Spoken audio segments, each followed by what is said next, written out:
Para akong nasa golf course kasi malawak yung garden dito at napakagandang tingnan. At yun.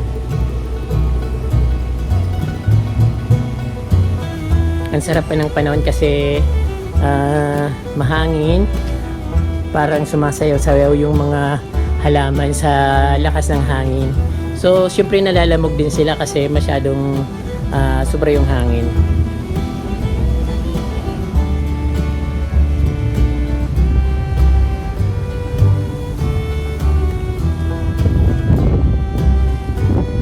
Wow, ang ganda.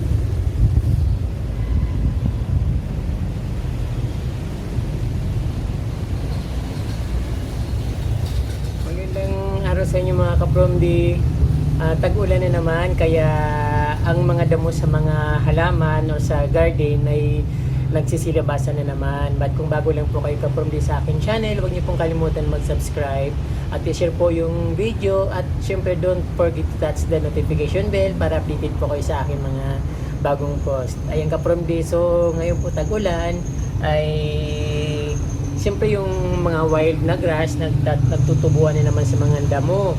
So kailangan talaga pag tatanggalin siya kasi pag lumaki siya natatalo niya yung yung Bermuda. So nangingibabaw yung mga wild grass kaya dapat tinatanggal. So ngayon matatangkad na yung mga damo kaya kailangan kong bunutin. So ito sa garden ng aking kaibigan sa Manila, sa Quezon City. So napakalakas ng hangin ngayon.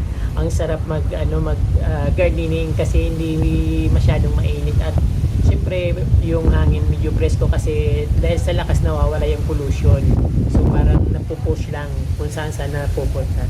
So yung kapromdi magtatanggal nga akong damo dito dahil kailangan na.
magbunot ng damo ngayon kasi malambot dahil halos araw-araw umuulan. So ngayon nga lang ako nakapag-video dito kasi almost magkatatlong linggo nang umulan dito sa Manila.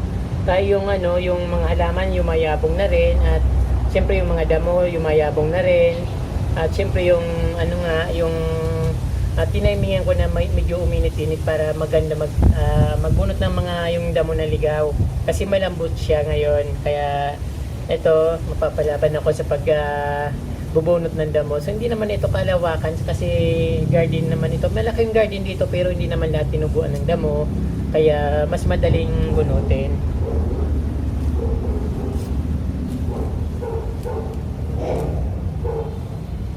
Yung mga damo dito, kasi naghahalo siya. Bali mayroon yung ang tawag dito, yung Carabao grass na white. Siyempre mas magandang tingnan yung Bermuda kaysa dito sa Carabao grass. Pero sabi nila gusto na nilang bunutin yung Bermuda at papalitan nila nung Carabao grass ba yun yung medyo malalaki yung dahon kasi hindi masyadong alagain. Ito yung Bermuda, kapag mainit natutuyo siya kaagad. Pero ganun din naman yung yung Carabao grass, kasi hindi naman yung madali rin matuyo yung kung hindi alagaan. Kaya nga lang hindi yung katulad nito na pag dapat puputulan, yun hindi kailangan ng putulan. Pero alagain din siya.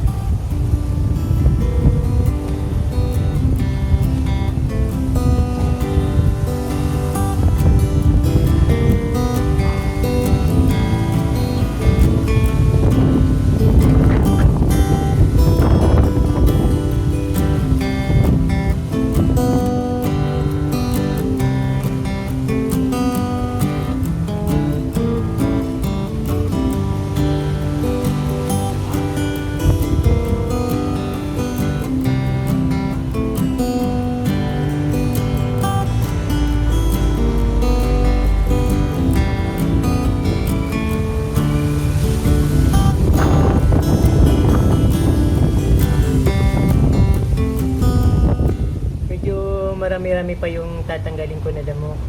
Medyo malawak pa pero saglit lang yung kasi napakalambot na bunutin.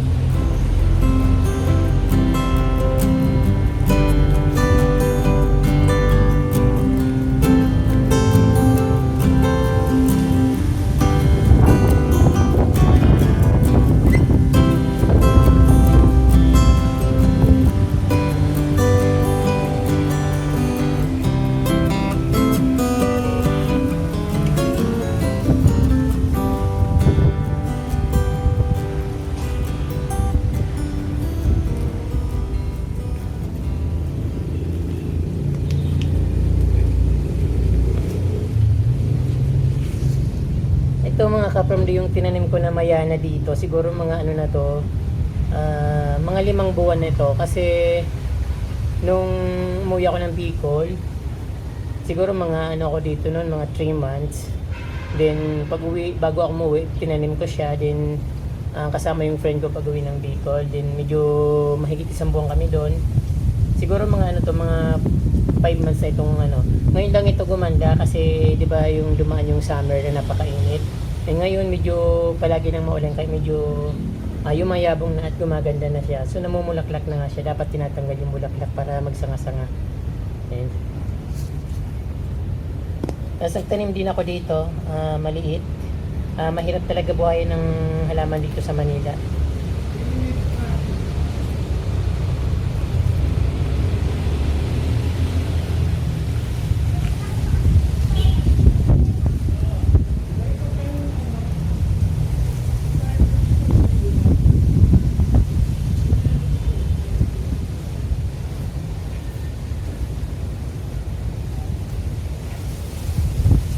Medyo matataas na yung mga damo.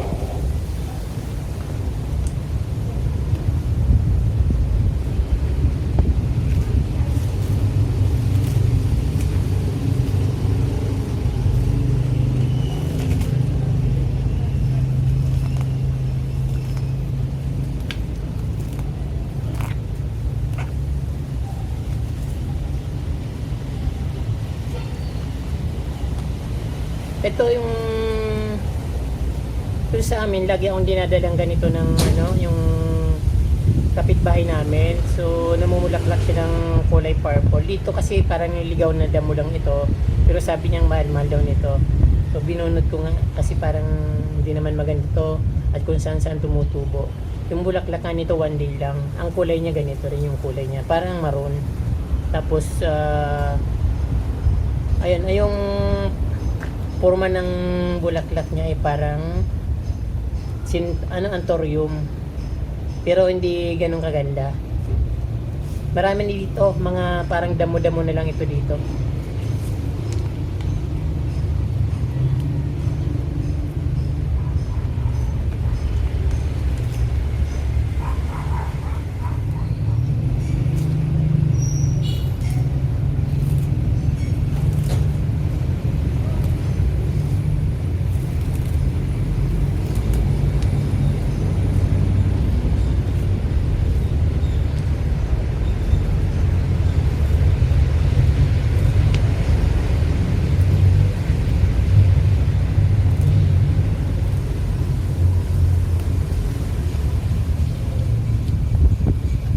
Yung mga puting bato dito binibili. Yung magaganda yung kulay na ay yung mga puting bato dito. Kasi yung mga pabilog siya, kaya lang sobrang mahayata yung mga ganito dito. So dito naman pag nabili na nila, pinapabayaan na parang bahala ka na dyan. Parang sayang. Minsan nakikita ko nila kung saan sa ang gilid-gilid yung mga binibili ng puting bato.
From di medyo matagal ako hindi nakapag-shout out, pero konti lang naman ito, kaya gusto kong pasalamatan yung mga viewers natin, viewers na certified from di na hindi nagsasawang manood. At syempre nandiyan po sila, si Chris Jean is our senior, si Mama Nancy vlogger po siya mga ka-from di, si Mama Nancy. Brian Criswell, shout out po sa inyo. Francisco family from Merna Pascual. Ayun po. Siyempre kay Ate Raquel na hindi ko po nakakalimutan.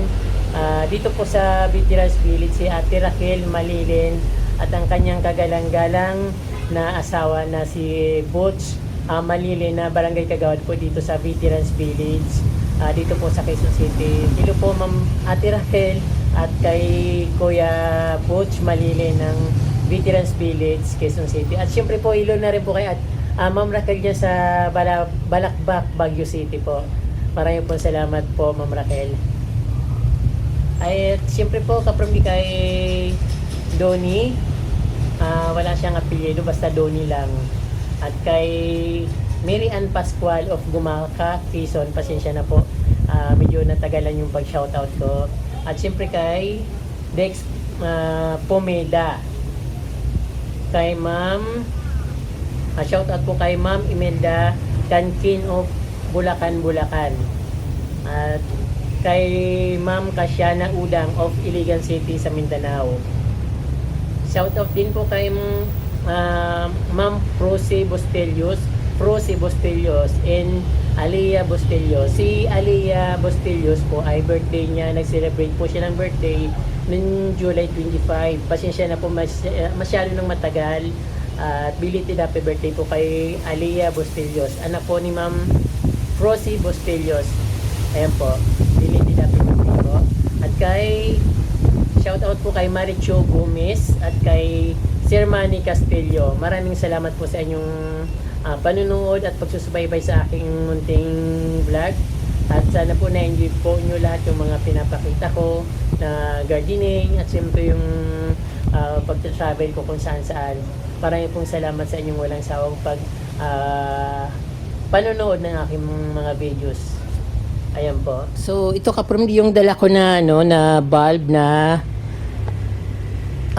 caladium na white Christmas. Ang ganda-ganda niya, laki niya dito. Kaya lang yung puti na katulad sa akin na talagang yung plain white talaga yung lumabas. Hindi siya ganun. So yan ang po ang lumabas. Pero ang laki niya at maganda naman siya, last siya. Tapos ang dami-dami niyang dahon. Din yung isa sa pinaka-rare na caladium na nadala ko dito. Ito rin na gumanda na siya. Ayan po. Lumaki, pero yung pinaka antay ko na kulay hindi siya lumalabas kasi siguro depende sa weather condition. Ayan, syempre natanggalan ko na ng damo yung mga yung garden dito at yun, medyo marami-rami rin akong natanggal na damo. Ayun yung kakabunot ko. So dito yung mga Carabao grass na napakakapal, ayan napakarami kong natanggal, pati yung gulayan ni Ate Doris doon tinanggalan ko rin yung damo. Although doon sa gilid hindi ko pa natatanggalan, medyo marami pa, saka ko na lang tatanggalan. Ayan. So medyo maaliwalas yung garden dito kasi walang ulan at syempre uminit. Napakagandang tingnan, maganda sa mata. At yung nakikita nyo yung green na green, ayan, napakaganda niya.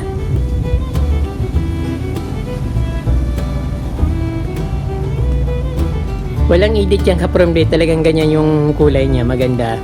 Kaya lang yung mga dito, yung croutons, hindi lumalabas yung kulay na hinahanap natin. Siguro later, siguro gaganda rin siya.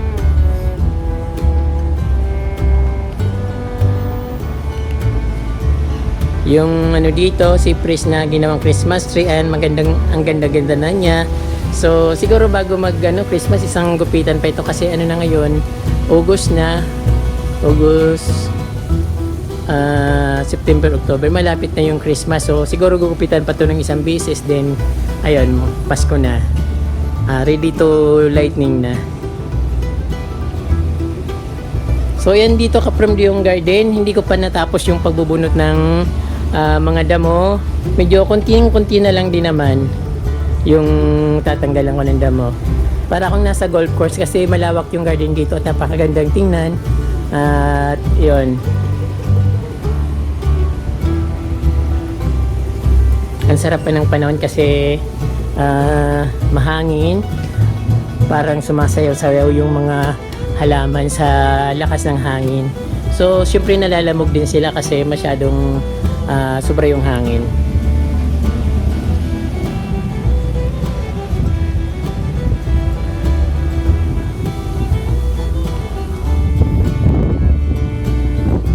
Wow, ang ganda.